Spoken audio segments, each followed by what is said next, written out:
Ecclesiastes chapter 4 and chapter 5, Acts of Oppression.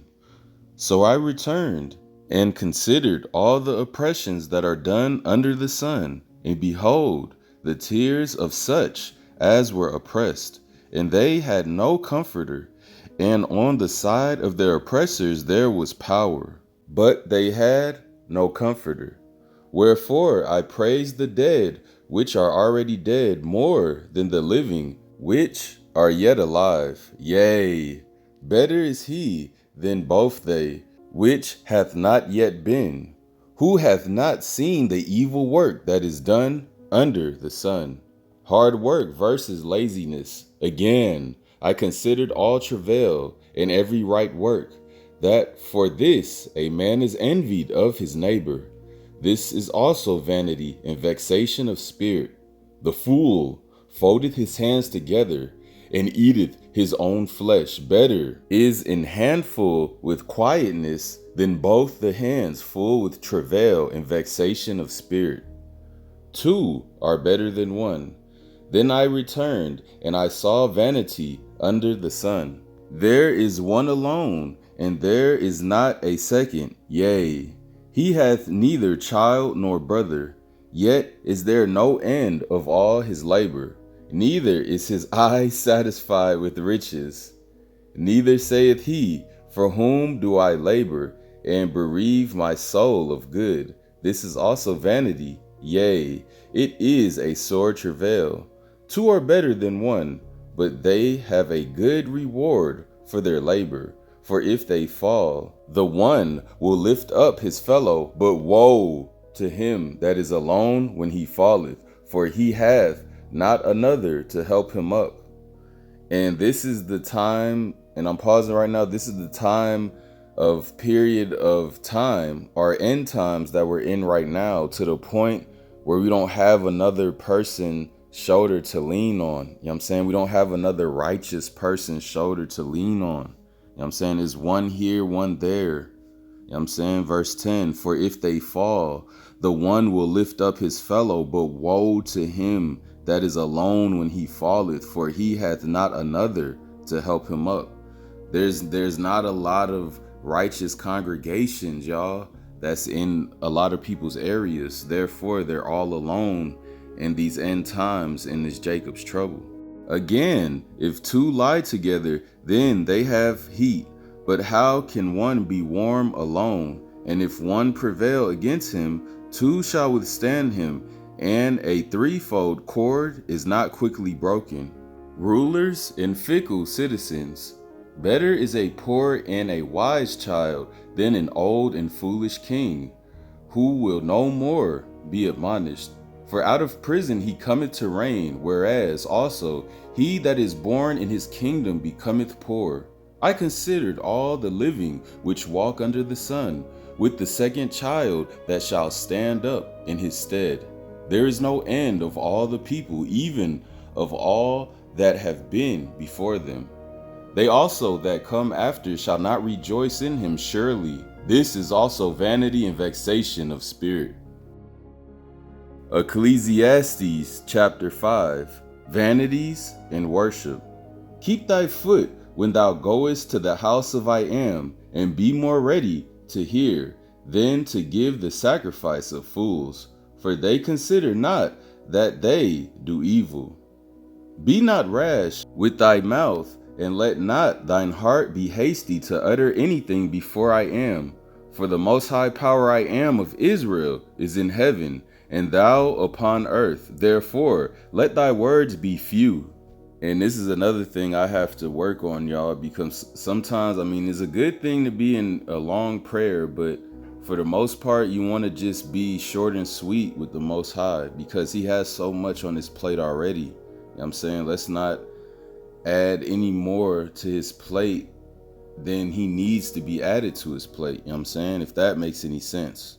Verse 2, be not rash with thy mouth, and let not thine heart be hasty to utter anything before the Most High Power I Am. For the Most High Power I Am, power of Israel, is in heaven, and thou upon earth. Therefore, let thy words be few. For a dream cometh through the multitude of business, and a fool's voice is known by multitude of words. When thou vowest a vow unto I am, defer not to pay it. There it is. There it is, y'all. Verse 4. When thou vowest a vow to I am, defer not to pay it, for he hath no pleasure in fools. So don't be making promises to the Most High and not coming through with those promises. It's a dangerous thing to make promises to the Most High power of Israel. You know what I'm saying? So don't make promises. Instead, just say, let me be a man or woman of my fruits, and let me show you better than I could tell you. Again, verse 4, when thou vowest a vow to the Most High power of Israel, defer not to pay it, for he hath no pleasure in fools. Pay that which thou hast vowed. Better is it that thou shouldest not vow than that thou shouldest vow and not pay. Suffer not thy mouth to cause thy flesh to sin, neither say thou before the angel that it was an error. Wherefore should the Most High power be angry at thy voice and destroy the work of thine hands? For in the multitude of dreams and many words there are also diverse vanities. But fear thou, I am, power of Israel. And I'm not gonna lie, y'all, I'm gonna come here and confess to y'all. In the beginning of my walk a few years ago, I've always been with the Most High in spirit, but just never in spirit and in truth. You know what I'm saying? The whole truth part is the actual reading of the word and understanding of the word. You know what I'm saying? So, when I very first came back to the Most High in all sincerity and truth, you know what I'm saying? When I was very first born again, yet again, I made a couple vows. I'm not going to lie. I made a couple vows to the Most High that I've broken, but in time, I haven't went back to those vows in order to have to break them again. You know what I'm saying? And I've noticed when I broke those vows that I made to the Most High, it's been all bad in my life. You know what I'm saying? And they're vows that naturally a born again Israelite won't do. You know what I'm saying? But in my error of ways, I just said it instead of showed the Most High through my fruits. I shouldn't have said it, because now, whether I like it or not, I'm bound to that vow until either my eternal life date or my death date. You know what I'm saying? Because unfortunately, y'all, to the ones that are born again and foolishly make vows to the Most High without the knowledge of how dangerous and important those vows are, coming out of a born again Israelite's mouth, hey, you're bound to your words now. You know what I'm saying? There is no take backs. There is no, oh, I'm sorry. Just like it says right here. It says, verse 6, chapter 5 of Ecclesiastes, verse 6, suffer not thy mouth to cause thy flesh to sin, neither say before the angel that was an error. So you don't want to be saying in front of the angel of the Most High, oh, I'm sorry, man, my bad. Like, you know what I'm saying? I shouldn't have said that. That was an error. Wherefore should the Most High power be angry at that voice and destroy the work of thine hands? You know what I'm saying? So now you're making the Most High question. You know what I'm saying? Should he be angry at the voice that made that vow and didn't come through with the vow and destroy the work of thine hands? That's the biggest question of them all. If thou seest the oppression of the poor and violent perverting of judgment and justice in a province, marvel not at the matter, for he that is higher than the highest regardeth, and there be higher than they. Vanities and riches. Moreover, the profit of the earth is for all. The king himself is served by the field. He that loveth silver shall not be satisfied with silver, nor he that loveth abundance will increase. This is also vanity. When goods increase, they are increased that eat them. And what good is there to the owners thereof, saving the beholding of them with their eyes? Oh my goodness, y'all. In verse 11, like soon as I read verse 11, I just went straight back to my closet with all my release date Jordans and Jordans that I've never wore before. You know what I'm saying? This verse 11, Ooh, it ties up to that right there. Just hear me out real quick. When goods increase, they are increased that eat them. So basically, the more Jordans, and I'm just using Jordans as an example, the more release date brand new Jordans that I've never wore, they are increased that eat them. So basically my mind is starting to get increased, like, dang, I got all these Jordans, let me go ahead and get some more. And what good is there to the owners thereof, including me, the owner thereof, saving the beholding of them with their eyes? And what I get off the saving the beholding of them with their eyes is basically you're you're a prisoner to your release date shoes. And not me, I'm talking about, well, partly me, because I have a lot of shoes that I've never wore before and they're just sitting in my closet collecting dust inside their box. And this is a lot of Jordan collectors right here. It says saving the beholding of them with their eyes. Basically, you're looking at your treasures, but you're not putting your treasures on your feet. You know what I'm saying? You're a prison to your treasures. All you're doing is looking at them. You're not wearing them. You're not, you know what I'm saying, showing them off, broadcasting them to the world. You know what I'm saying? You just got a collection of Jordans sitting in your closet collecting dust. All that money you put into them Jordans just sitting there. What are we waiting on? These are the end times. And again, I'm talking to my own conscience because I'm asking myself, what am I waiting on? You got all these Jordans in your closet. What are we waiting on? These are the end times. We have to rock everything we got now. We have to bust out all our newest, freshest clothes, newest, freshest shoes. We have to do it.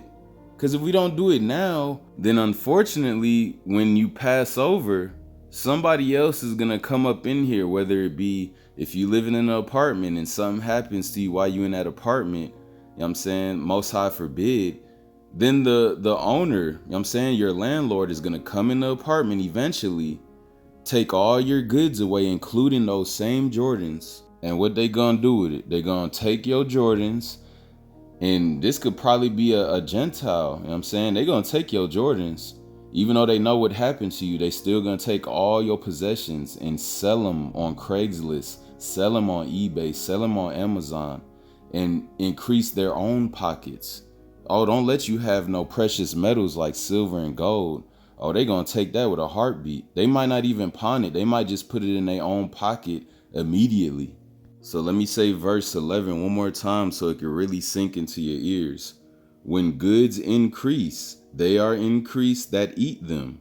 And what good is there to the owners thereof, saving the beholding of them with their eyes? The sleep of a laboring man is sweet, whether he eat little or much, but the abundance of the rich will not suffer him to sleep. There is a sore evil which I have seen under the sun, namely, riches kept for the owners thereof to their hurt. But those riches perish by evil travail, and he begotteth a son, and there is nothing in his hand. Ooh, there it go. It's cutting. It's slowly cutting. Verse 14. But those riches perish by evil travail, and he begotteth a son, and there is nothing in his hand. Could you imagine that, y'all? Could you imagine passing over and not having anything to give to your child? You know what I'm saying? Passing over and not having no plot of land to pass on to your children. Passing over and not having no money, no riches, no abundance, no nothing. But instead, you leave your child with debt. The debt that you had in life. Now your child has to pay for that debt. Shame on you. But those riches perish by evil travail, and he begotteth a son, and there is nothing in his hand. As he came forth of his mother's womb naked, shall he return to go as he came, and shall take nothing of his labor which he may carry away in his hand. And this also is a sore evil, that in all points as he came, so shall he go. And what profit hath he that hath labored for the wind? All the days also he eateth in darkness, and he hath much sorrow and wrath with his sickness. The Most High alone gives contentment.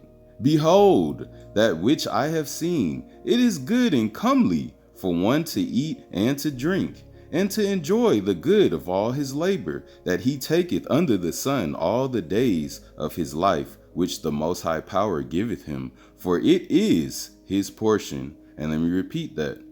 For the Most High Power giveth him, for it is his portion.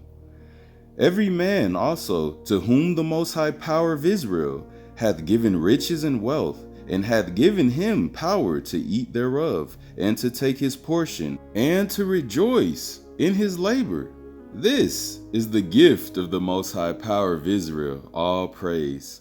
For he shall not much remember the days of his life, because the Most High Power of Israel answereth him in the joy of his heart. All praise to the power of the Son of Man, Abraham, Isaac, and Israel, Father, I am that I am, and for his only begotten Son, the Son of Man, to finally come and save the small remnant of the lost sheep of the house of Israel, still keeping his law, statutes, and commandments to the best of their abilities, still trying to read his word to the best of their abilities, and still trying to be as righteous as humanly possible to the best of their abilities. This was a beautiful 2 chapters of Ecclesiastes, chapter 4 and 5. Hopefully y'all are praised up and blessed on this beautiful Sabbath day. Shalom. Amen. So be it.